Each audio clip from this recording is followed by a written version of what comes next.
Madam President, I rise this afternoon in support of the freedom-loving people of Ukraine, our friends and our allies in Europe, and in warning to my fellow Americans, to my colleagues, about a threat coming from Vladimir Putin's Russian regime.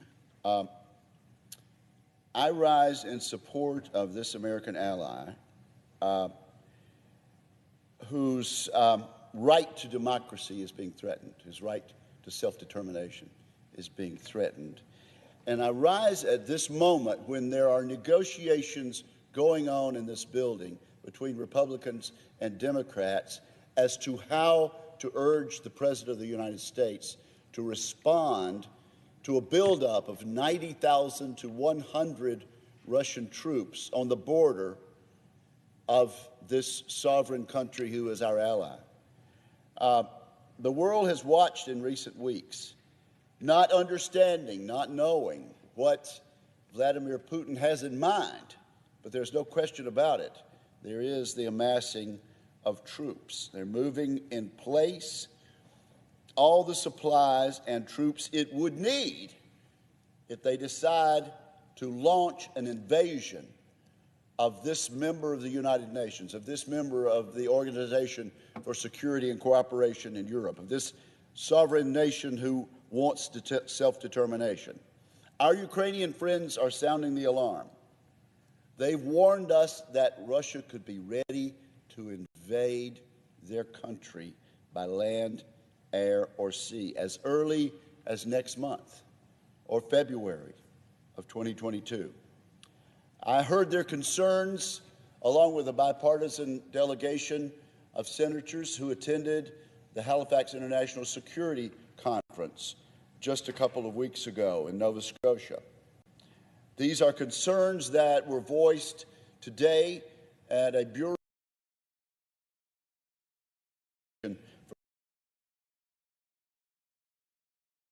for Security and Cooperation in Europe. The threats are serious. The troops are there on the border of Ukraine, and we have a right to be worried and mindful about Mr. Putin's latest move in his long campaign to undermine Ukraine's freedom and sovereignty.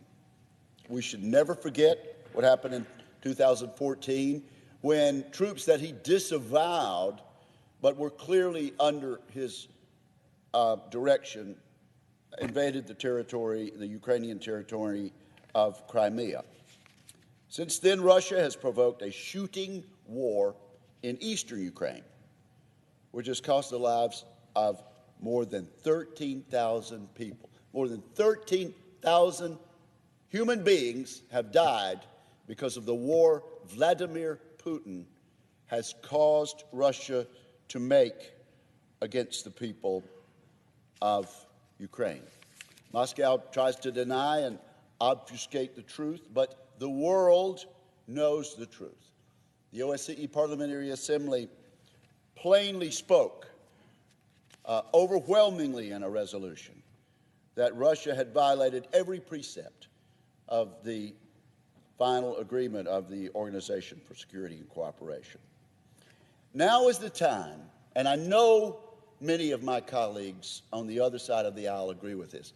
Now is the time for the President of the United States to send a strong signal to Vladimir Putin and his oligarchs, his ruling inner circle, that there will be serious consequences, not so much for the Russian people, there will be serious consequences for Mr. Putin and his henchmen on day one if he goes ahead with this invasion. On day one, Madam President.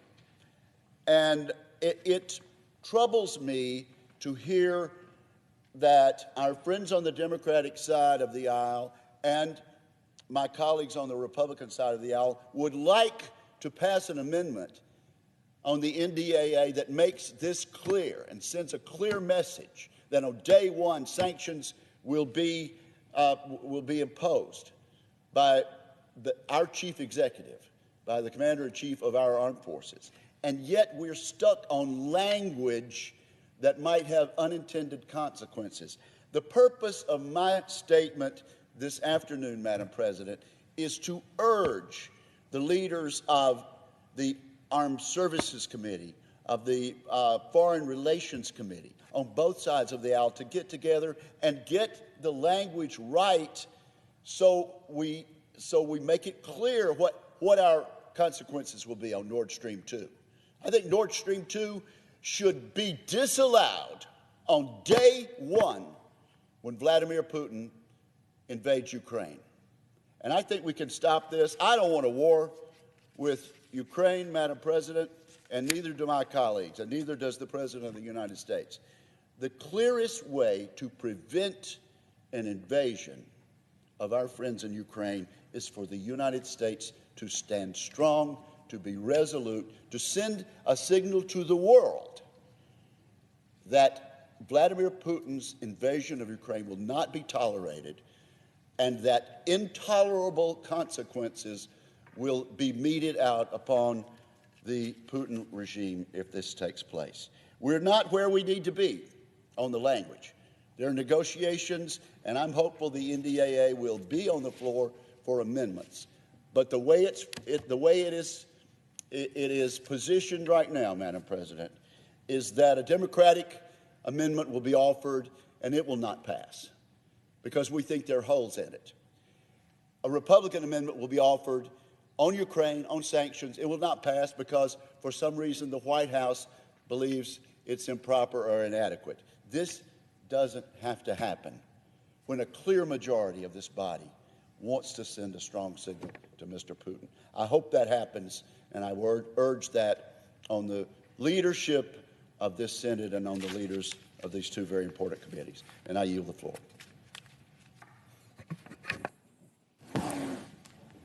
Madam President.